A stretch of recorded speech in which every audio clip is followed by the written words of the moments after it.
Welcome to the next instalment of Listening to the Wind, IWSA's weekly interview series. And I'm really delighted to welcome Diane Gilpin from Smart Green Shipping, a collaborative industry initiative designed to develop technically, commercially, and environmentally superior system solutions. ES is retrofitting dry bulk ships with fast rig wing sails. Partners include the Institution of Mechanical Engineers, European Space Agency, DRAX, the UK's largest renewable power generator, ship owners, operators, ultra bulk, insurers, and financiers. Diane was recognised in the BBC Women's Hour Power List 2020. She advises the UK government as a member of the Clean Maritime Council, as a green shipping expert for the Steera waterborne EU transport platform, and she won an Innovate UK Women in Innovation Award in 2016 and one to watch at the Ship Division Awards in 2015. Welcome, Diane. Thank you very much for inviting me. It's great to see you. Oh, no, it's my pleasure. And I'm really looking forward to this presentation. So without further ado, I'm going to hand over control to you, and I'll see you on the other side. Brilliant. Thank you, Gavin.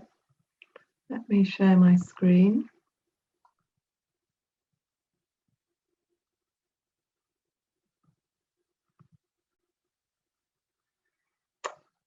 Good. So really good to be here, and I have enjoyed being part of the IWSA since its inception. So it's really fantastic to see how well Gavin has captained this industry, this part of the industry over the past few years to drive the uptake of wind propulsion. And we've been around in this space since 2009, where we designed the concept for 100% renewable powered ship. And that's still our goal. We're still looking forward to the days when new builds will be available, where we can fully optimize the amount of power that we can generate from the wind. So I'm going to whip through the plan that we have. We are looking to be developing fuel independent, future-proof ships by 2030, because we see the real need to do so, and we know that it is technically possible. So we're looking at not only fuel as a renewable source, but we're looking at how do we deal with the embedded resources. And so the presentation I'm going to go through is a real whip through of the systems thinking that we've been doing to achieve that. And I'll just touch on some of the key points in our work. But to give a bit of context, I'm sure some people have already seen this, but you know, we've got COP26 happening in the UK in this year, 2021. The high-level climate champion Nigel Topping has been really focusing on shipping and recognising that we need to get on with it. You know, if we're going to get net zero, if we're going to even get the 50% fuel reduction by 2050, which is the IMO's commitment, we need to get on with it now, and we need to be designing net zero ships by 2023 so that we can have them built by 2027. So we kind of need to know what we're doing. So fortunately, we already do, because we've tested at Southampton University 100% renewable powered zero emission ship. So we've got that, but the challenges are more systemic. They are more around barriers to uptake than they are around the technology. And that's probably the principal reason why the shipping industry is deemed to be hard to decarbonise. I think, and I'm very happy to have conversations with engineers about this, but the technology is relatively straightforward. What we struggle with is a relatively weak climate policy and the complex politics. There's no intention of criticism in any of that, but nobody really owns the climate challenge. Nobody owns the responsibility for the climate emergency. Pretty much everybody I've talked to in the shipping industry forever wants to do something, but within the confines of their own commercial structure, it's not their challenge. So For example, we're talking to finance industry, they can only support proven technology. We can't prove it until we get the finance. We're talking to non-maritime investors in equity, but they're a bit anxious about shipping because they think it's a particular dark art, shall we say. So much of the focus that we hear in the general discourse is around alternative fuels. But we know that there are plenty of technical challenges around that. It's not market ready. You know, what's the chicken and egg bunkering challenge going to look like? It's trillion dollar transitions.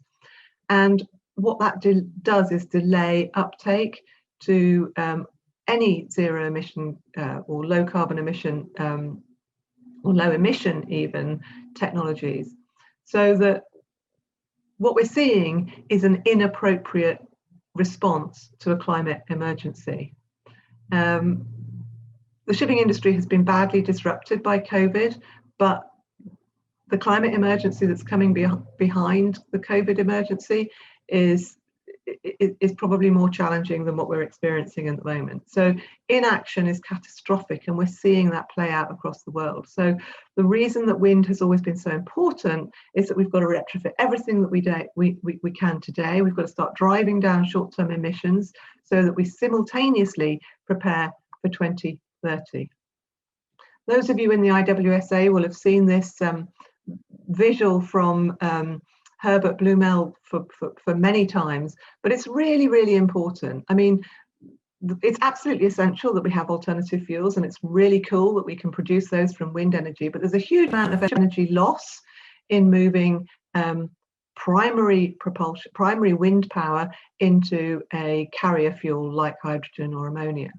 We are suggesting in Smart Green Shipping and in the International Windship Association that we use wind the most direct way wherever we can now, in the very short term and the medium term, so we can start driving down emissions and mitigating the risks of the increased cost of these alternative fuels and the decreased energy density. So we're looking at how do we decarbonize the kind of power system rather than looking to just simply drop in an alternative fuel based on an existing system of fossil fuels. Let's take the opportunity to think about it in a system-wide way. So wind is abundant, and it's free, and it's exclusively available to any ship that is equipped to deal with it. That's a really important point. What we're talking about here is a fundamental shift in economics. We're talking about being decoupled from volatile market, commodity markets. So people will say to me, oh, but Di, wind's unpredictable. I would argue that we have the capability, I'll talk about it in a short while, we have the capability to predict the wind opportunity for any ship on any route in a much more reliable way than you can predict what's going to happen to the fuel market in the next 2 months, 2 years.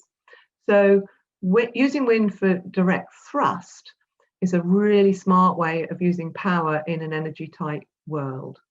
And it mitigates those risks about the uncertainty of what fuel, what flavour, where we're going to be able to bunker it as we go into the future. So it starts to drive down carbon now, it starts to drive down greenhouse gas emissions now, and it mitigates the commercial risks of the essential alternative fuels that will be coming to the market in, say, another decade. So why do we work in a kind of collaborative way? It's because this is a systems problem. Anybody who's been driving change into the shipping industry, who's been looking at wind particularly, is aware that it's not just about the technology. We need to figure out how we get the rigs on the ships, how we fit that into charter party arrangements, which may be rooted in the 19th century. So we need to have all of these people. We need to have naval architects, we need marine engineers, we need aluminium producers, we need steel producers, we need shipbrokers, lawyers, insurance companies. And that's what we've been doing in our Innovate UK study, which I'll talk about shortly. All of those parties came to the table, and it became a really creative platform for thinking about the whole problem rather than just the wind. So what we did was we envisioned what we wanted a 2030 vision to look like. And then we backcast from that vision to our next step, which is to fit a retrofit, or to retrofit a ship with our fast rigs. We'll talk a little bit more about that in detail, but it's to kind of have the long-term vision. We know where we want to go. We want to get to this faster, cleaner shipping solution that is fuel independent, commercially attractive, and reduces fossil fuel consumption over a long period of time. Over a short period of time at a high amount. So the goal is that we're going to create a lease ownership business, which is the model for a frictionless, rapid adoption, which will drive down the emissions even faster. So in short, make it commercially irresistible, and then you drive down the emissions, rather than making the emissions something that we try and police. So that's what we can do when we work collaboratively, and that's what we did through the Smart Green Shipping collaborative research that we did in the last couple of years. So to get into a little bit of detail as quickly as I can, we've got 3 areas of inquiry. The fast rig, which is around engineering and manufacturing. We're looking at how do we measure and optimize the amount of wind that's available on any ship, on any route. And then we're looking about how do we get that into the market through lease financing arrangements. So it's a whole operating system that we're looking at. And the opportunity that we're talking about today is to retrofit one of the ships that Drax is using to import biomass into the UK. The research that we did with the Wolfson unit at Southampton University showed that we could, on the route, the specific route, on the specific vessel that we're looking at retrofitting, we could save at least 20% fuel and greenhouse gas emissions. And at the prices of fuel at the time, that payback was in 4 to 5 years, which was acceptable to the market, and it's acceptable to the lease financiers who were involved in the conversation around how we fund and mitigate the additional capital cost. So it's a very powerful system that can save 1/5 of the greenhouse gas emissions or fuel, whichever way you want to look at it, on a particular route. To get into the specifics of the rigs, we spent a lot of time working with the crew of the ships that Ultrabulk owned. We spent a lot of time on port side with stevedores and discharge agents, looking at the very practical problems of getting around the hatches, moving the rigs. We also thought about, when we're operating, what do we do? How do we get it out of the way? What's the visual implication? And so, working with Lloyd's Register at the table, we were able to design this intelligent system, which knows when to get out of the way. If it's sailing into a headwind, for example, the rigs will, and the naval architects do a lovely line in sort of articulating the voice of the rigs. It's like, oh, it's a bit windy from there, we better go down. So they retract. They auto rotate, so they know when to feather to optimize what available wind there is, and they can lie down. They can retract, so we can go under bridges, or we can get in and out of port without a visual impairment. We're looking to manufacture from steel and aluminium, which is a cost-effective balance of strength, weight, and cost. But probably more importantly, from an environmental perspective, is that it's recyclable. And what that means is that we can build a modular system which is upgradable. That when we have an incident, we can slot out one of the 10-meter aluminium pieces of the wing and slot in a replacement in a fairly quick order. Our proposal, the customer proposition, is that we would provide with the rigs a full customer service, including operational optimization through some software that we're developing, a complete operation and maintenance program, and a lease finance arrangement should the customer want it. So we're looking also at a thing that we're calling leading edge, which is that as we develop the design, as we learn from operating it, that our customers would be automatically upgraded to the latest version of the fast rigs, so that there isn't this, there's a big fear about, you know, I'll put the rigs on and then you'll go and improve it and I'll be stuck with this antiquated technology. The Leading Edge programme is designed to overcome that. Just quickly to go through the simulations, we built an exact replica of the Ultrabulk Tiger in computational fluid dynamics. We ran it with rigs and without rigs at the University of Southampton's CFD suite. We looked at that route at every single wind speed and angle, and with different degrees of engine propulsive thrust. And we were able to use that vast amount of data and run it through Graham Wind's trade wind system, which was built out of an America's Cup weather routing system, which allowed us to simulate journeys at 4 different start dates across a year, to simulate the journeys that would actually be taken by the vessel in question, and to measure the fuel consumption every 6 hours along the route for the ship, both with and without the fast rig, so that we could quantify the difference. So that produced another ton of data. There were times in October when we were sailing the ship without any engine power at all, but over the year, and I think it's really important that we all get congruent on how we measure the fuel savings from wind, so that we don't make it more difficult for the market to understand. Over the year, we were able to produce at least 20% average annual fuel savings at normal operating speed. So there's often a misconception that we have to slow down in order to get the best out of wind. You don't have to. You can go faster and use the same amount of fuel, or you can go slower and save even more fuel. And one of the cool things that we did with having the ship owner and operator and the cargo owner at the table was to kind of go, oh, we could play tunes on this. We could go faster if there's a slot where we can unload, or we could go slower if the berth is taken. So there's lots of potential in being able to optimize the route that your ship's taking.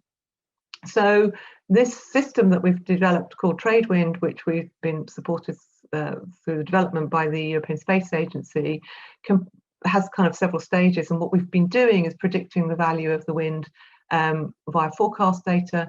It will go on to be used in optimizing the wind in an operations way. It will also eventually become an intelligent automation system, so that we can not have to depend on the crew to make the difficult decisions about, you know, whether to use wind or engine or what combination.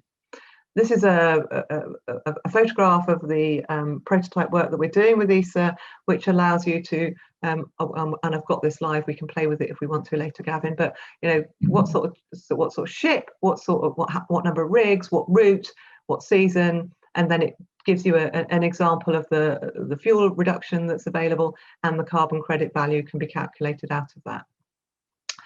That underpins the capability to be leasing. This is further distant into the future, so there's less detail around it, so I'm just going to scuttle through it.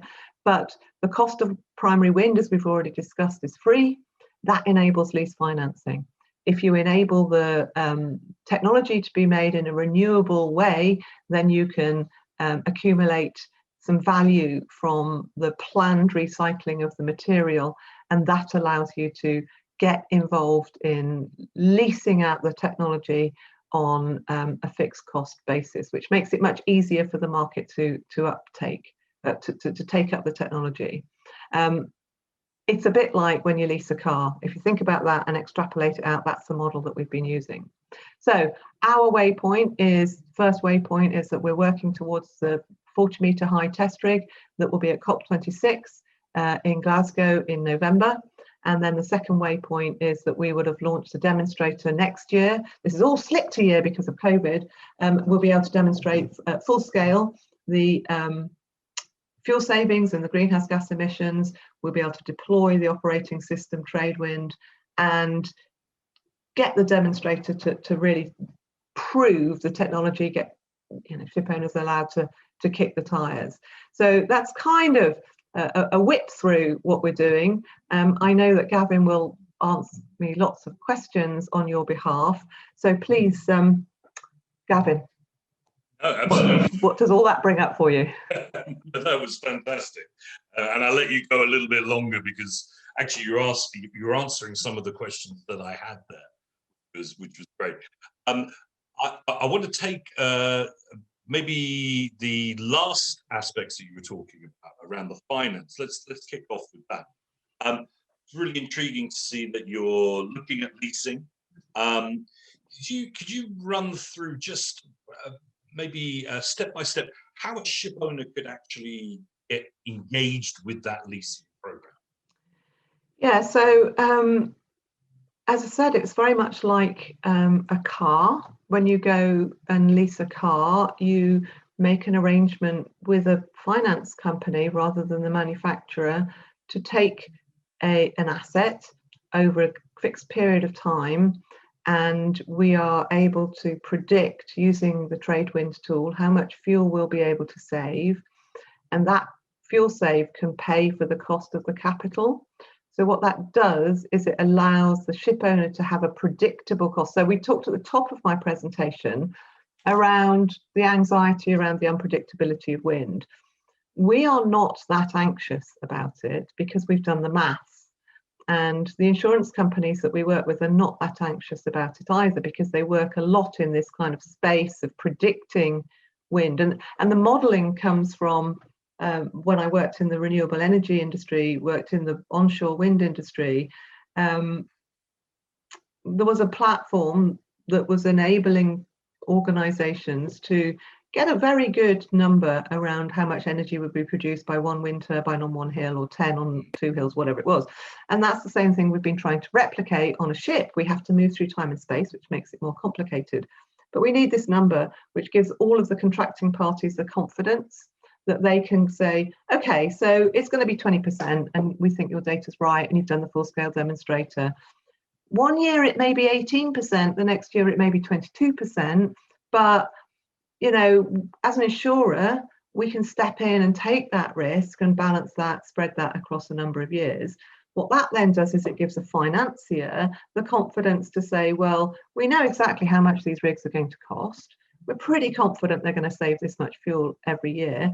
So ship owner, you don't need to pay the additional capital cost. We'll pay that, and then we'll come to some arrangement about the benefit of the fuel savings and the greenhouse gas emission savings through a contractual arrangement. So pretty much de-risking that move, yeah. Completely de-risking it, and also making the annual or the monthly cost of the technology predictable. So you're not kind of going, right, I'm going to spend, you know, X million to put this technology on my ship, and then if it's not windy on Wednesday, then oh, you know, I'm not going to pay it back till, you know, whatever. It's like, well, you ship owner do not have to take the risk. We have organised the parties to take all of the risk for you. You just have to pay a monthly fee or an annual fee, whatever we decide to do. So it's completely predictable on your P&L, profit and loss account, so you know what the cost is going to be, and then you'll benefit from the fuel savings. Yeah, and it's actually, you touched on this in your presentation. The profile or the fuel savings. If we're looking at it from a fuel centric point of view, you've got this fuel saving, but that's done on a motor vessel profile. You know, that it's if this didn't have the rigs on board, it would burn X amount of fuel. When the rigs are put on and we continue to operate the ship as a motor vessel, then it saves X amount of fuel. But this integrated approach of having weather routing, having weather forecasting, potential for speed reductions if you wished, etc., then you start actually multiplying that up. You know, you've got increments of increased speed or increased fuel saving.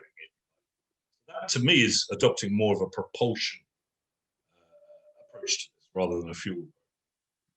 Yeah, it's about smart use of power. You know, we're entering into, we're in a climate emergency. There is an energy shortage coming our way, if it's not here already. so let's get smart about it. You know, when people look at wind, they go, oh well, you know, we're going to get stuck in the doldrums. It's like, well, no, actually, this is not what we're thinking. We're not thinking about 19th, 18th century wind. We're thinking about 21st century wind. We're thinking about the way that we think about onshore, offshore wind turbines compared to a windmill. This is computer-enabled smart technology that's lightweighted and used in combination with, let's call it engine power, to be kind of clear about the, but it's not binary. It's not engine or wind.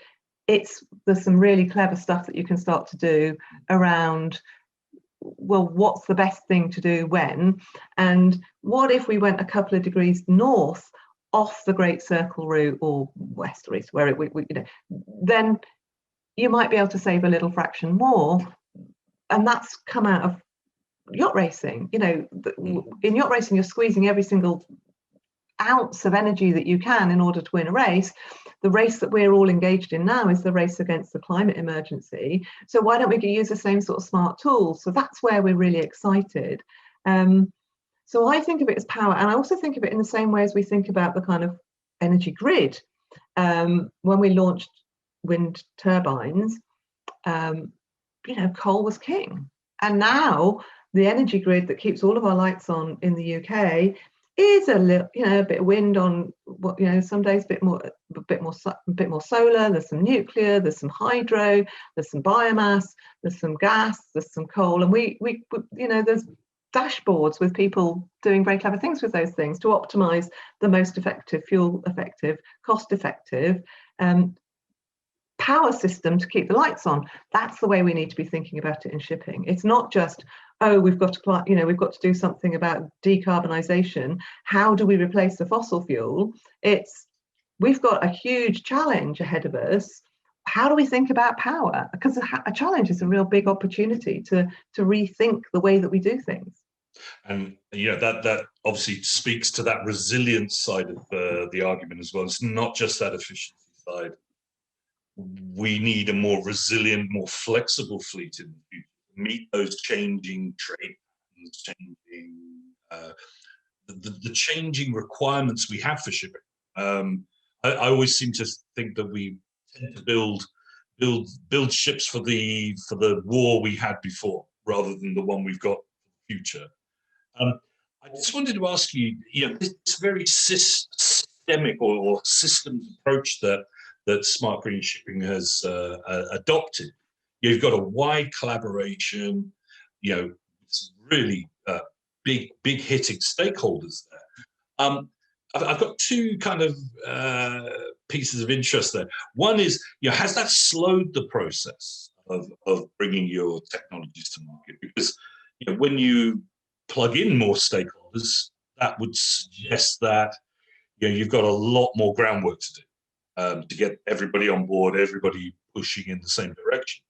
And the other one is, when you entered this process, has this collaboration, has that changed the approach that you've used, or thought you would be using to bring your project to market? Yeah, so I think the first thing I would say is that what we have always done since, many people will know that I started this journey with B9 Shipping in 2009, and we were never about fixing what was broken. We were always about thinking about how do we do this better in a climate crisis, because we've been aware of the impending climate crisis for more than a decade.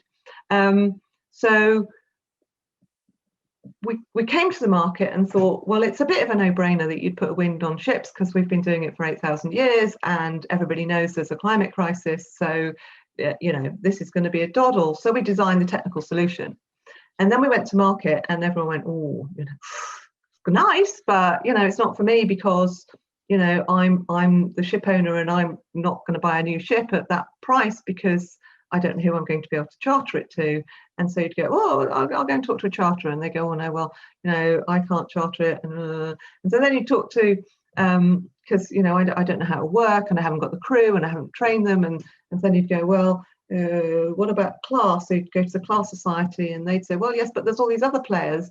And you know, we're aware that this industry is really fragmented. There are so many different aspects of how the industry works, and the collaboration came about because I insisted on asking difficult questions of people, and they would fob me off. They'd say, well, we won't be able to insure it. So I'd go, okay. And I'd go and find an insurance company that would say, well, we can insure that. So then we'd have to bring the insurance company to the table. So yes, I think it has slowed the process up. I don't think that's entirely the reason that the process is slowed up. I think there are other issues that are much more challenging. I think the collaboration does build resilience because we are able to. So, for example, and I'm sure they won't mind me saying it, when Ultrabulk came to the table, they were fairly sceptical about wind. After working on the project with the Naval Arcs, with the Marine Engineers, with Lloyd's Register, they were evangelistic. They loved it. They really could see it, and they could see it in the context of their own business. They could see the opportunity for hedging future fuel purchases. They could see the advantages of being somewhat decoupled from the commoditized fuel market, whether it was fossil or whether it was, you know, an alternative fuel. They can see those benefits. The challenge was, who's going to pay for the additional capex? And then we get to the problem about, well, you can lease it. So we're going to talk to a lease company, and they go, yeah, well, but we can't lease it until it's proven. So then you go, well, okay, so we'll go and find the money to prove it. And then, you know, you go to venture capitalists and they say, well, when it's proven, we'll give you the money for 30. Or so you go to private equity and they go, well, I'm not prepared to go into shipping because that's all a bit, you know, scary. There's a lot of things I don't understand in shipping. So, you know, that's the problem. It's not a problem specifically to smart green shipping. It's a problem to technologies across shipping, wind, other decarbonisation challenges, and it's outside. It's a systemic problem with finance. We are looking at the financing within the metric of the optimum monetary metric, and absolutely we need to do that. But this is a climate emergency. We need to be including the metric about what happens if we don't do this. What's the impact of that? So it's slower, but it's deeper, I would say. No, and I think we got very clearly from the presentation that you're creating a robust system that's fit for purpose in, you know, developed in this decade, but fit for purpose in the following decades as we move, you know, an entire industry that took 100 years to transition from sail to oil is going to be doing this pretty much in the period of a lifetime of one vessel, 20 years. Yeah. So I think it's huge. And we've been really helped by the International Futures Forum and Greek partners who have brought management approaches, particularly the Three Horizons approach, which looks at, you know, what's innovation that we can introduce today that will sustain the existing model. So that's fixing what's broken. So that's about, you know, reducing emissions from shipping now. But then there's what's called Horizon 2, which is a bit more disruptive, and it's kind of learned out of Horizon 1. But then there's all these other factors that have come in. So computing power's got more important. Insurers have got more interested in the potential. You know, they see the risk of climate change and they see the potential commercial benefit out of you know, insuring and participating in risk mitigation projects like decarbonisation. So you get all of those people thinking about it in a more holistic way to lead us to a completely transformative innovation, which is Horizon 3. Now, what we project for Horizon 3 today may not be at all what happens. But we kind of think of it as more of a compass than a map. So we know the direction that we need to go, and we know that we can learn from Horizon 1 to Horizon 2. We can learn from Horizon 2 for Horizon 3. We have to be flexible. We have to be courageous. and we have to be clear about what we need to do next. So we've got to have a next step, but the step after that may look different, but we still need to know where we're going. And I think that really does, that rings true in the fact that a lot of people see these kind of changes, innovation, developments as a sort of gentle slope of change. It can really be very radical. I mean, it can reach tipping points. It can we can see very quick acceleration, as we have seen. You know, just as an example, solar. The price of solar energy has gone off a cliff. I mean, it is incredibly cheap. But that took years to get to a tipping point, and then suddenly incremental. So I think that horizon approach is a really interesting one, rather than being very particular about the process. This is a wide horizon. We're not sure exactly what's going to be over that horizon, but having a resilient model that's available for that. Yeah, and I think it does. It also helps us not get stuck in the weeds around whether we're, 0.5% of this, or what the fuel molecule of that is. Where we've both been in countless workshops where we get stuck in the weeds around whether it's hydrogen or ammonia or whatever, and that question doesn't. Oh, maybe it does need to be answered today, but not in that fora. We need to be thinking about, this is a climate emergency, what do we do? And I think one of the things that's been really interesting for me through the COVID experience is what emergency response looks like. And I read about the scientists who developed the vaccine, and anti-vaxxers saying, well, they've done it in a year, and normally it takes 10 years. And the response was, it takes 10 years because we do a little bit of research, and then we have to go and spend 2 years looking for some more funding to build that. If we really believe this is an emergency, we can do it like that because the funding's available. And the same should be true for the climate emergency. This isn't some existential threat that's going to happen, long after our children have moved on and passed on. This is now. We're seeing it. This is an emergency. We now know what an emergency response looks like. And so I think it's really important that we start to think in those terms. And I think getting comfortable with that change in the parameters in that. No longer we have that argument of we can't change the economy on a dime. It's impossible to close down an economy and restart. No, that's not true. We can see that's not true. Yeah. But then what's the pathway forward? Now, I'm a little bit conscious of time, so I'm going to move on to the quick fire 5 minutes. I think we could probably sit here and talk about these issues all day. But let's go for the quick fire issues. Okay, it wouldn't be the first time we'd have done that. Maybe not, indeed. So what I'm going to ask 4 or 5 questions. You've got pretty much one sentence answer. Okay, you can do a yes or no answer if you want, but a one sentence answer, and we'll just crack off as many of these as we can. So the first one is, which markets do you see as the prime ones for wind technology? Shipping segments, the geographical. So initially it's bulkers and tankers in windy areas, which is a shorthand, and there are particular windy areas that we could point to on a map.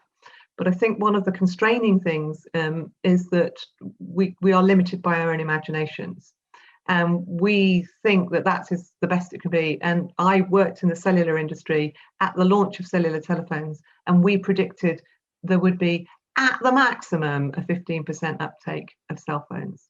And so what we can see today is not what will happen. But right now, immediately, there are about 10,700 ships, according to that Delft study, that are available and useful, where wind would be useful. Yep, very clear. If you could change one thing to the sort of innovation, funding, finance approach, what would it be? It would be to commit funding as if we are in a climate emergency, and not to be more political about it, so we've applied for funding, and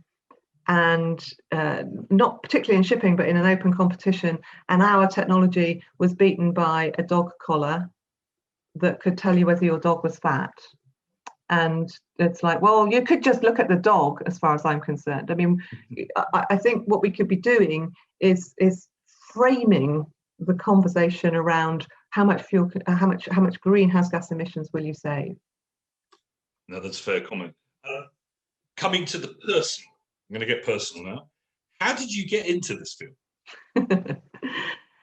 Long story. I don't know if I can do it in a sentence. Started out in cellular, as I've said, went into motor racing, Formula One, went into yacht racing from there, and started to get a conscience around, becoming increasingly aware of climate change. And started working for B9 Energy on the kind of renewable energy systems. And it became apparent there was a lot of stuff that was learned in the innovation space around cellular, around racing, that applied to the speed of transition that we need to address the climate emergency with.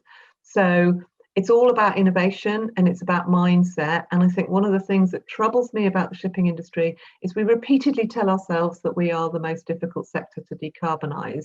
And if you keep telling yourself that, you're going to believe it. So if you are in a Formula One racing team and you say, I'm going to win this race, then you have a better chance of winning. Okay, that's good. Do you think retrofits or new builds will be the most active areas for wind propulsion in the next, over this decade? I think it's both. I think there's a lot of new asset out there, relatively new asset operational, that it would be a crime to trash. So we should retrofit that. I think the fuel saving potential, the greenhouse gas emission potential savings from new build are twice as good, at least. So I think it's really interesting. We've went to market with a new build and everyone went, oh no, that's a bit rich, can't do that, do retrofit. So we do retrofit, and now people are going, do you know, that would work better on a new build, wouldn't it? Because we'd be able to optimize the hull. And we go, oh, yeah, that's a good idea. But I think it has to be both. I don't think we get to choose. I think we have to do both. Okay, that's great. And a final one, I'm going to take you back 2 to 3 years when we were both a little bit younger. If you could change one thing back, say 3 years ago, in respect to bringing your system to market, what would it be? If I had a magic wand, it would be more stringent, short-term emission reduction commitment from the IMO. Right. Okay. So that's external, and I absolutely agree that. Oh, okay. So internally, so I think that's a really good point. But within your project, what would you have changed?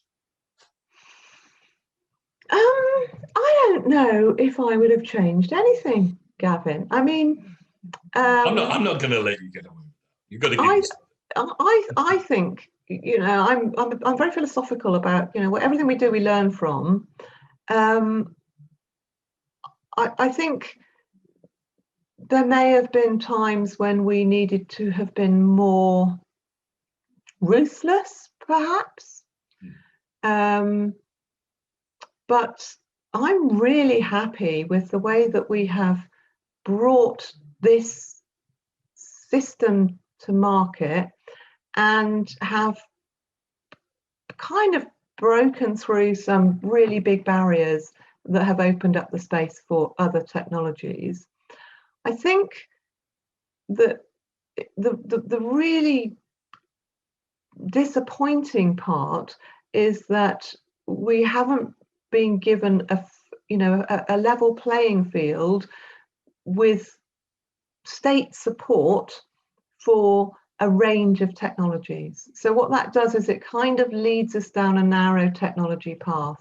And I think we could have expanded that. And speaking as a veteran of Formula One, nothing like competition drives efficiency. Fair enough. Now, I'm going to give you the floor. You've got a 1 minute sort of summation opportunity now. So your final message to the viewers, and I'm going to hand it over. Put the spotlight on you. Take it away, Diane. I think you briefed me on that. That's a little bit unfair. So I think that so I mentioned that I worked in yacht racing. One of the races I worked on was the BT Global Challenge, and that was a race that was, in fact, the yachts were designed by Rob Humphreys, who is our principal naval architect. That was a race against the prevailing winds and currents, which had a professional skipper on board, and all of the crew were amateurs. And it raced around the world, 12 identical yachts, and it was all about teamwork. So none of these people had been in a yacht race of this magnitude before, and it was the most difficult yacht race ever to have been run. So the sponsor that I worked for, Logica, had a skipper who was the youngest skipper in the race. And, you know, so as a management team, we were sending these they were very well prepared, but they were inexperienced crew out to sea, unknown, go across the horizon with a skipper that was unproven 26-year-old. And that's what we're facing. That's what we are facing as a global community. We have to be prepared to take risks and to deal with uncertainty. I believe that we can bring together the best technology, the best of human ingenuity, and the best of humans' resilience and determination to overcome a problem. And it is very much like that yacht race. Those people set off, they were excited at first, then they were terrified, and then they got used to it. And that's pretty much where we are. We've got to stop fiddling about with whether it's a percentage here or a molecule there, and we've just got to go for it. And once you go for it, things will start to change. I think I can sign up for that. Thank you very much, Diane. It's been a real pleasure to see your vision and the technologies that you've got coming through. And I think I absolutely have to go to COP26 to see the 40 meter high rig. Yeah, that's going to be fantastic to see. So yeah, let's hope we can all get to COP. Let's hope that will we'll be through the COVID crisis by then. Absolutely. And I'd just like to thank all of the viewers of joining us for listening to The Wind. We will have another weekly interview next week. And of course, if you have any questions about this, please feel free to contact Di directly, or you can contact the International Windship Association. I'll try and answer a few, and then I'll put you in contact with Di. So, thank you very much, and fair winds to all. Thanks, Di. Thank you very much. Thank you for having me. You're welcome. You're welcome.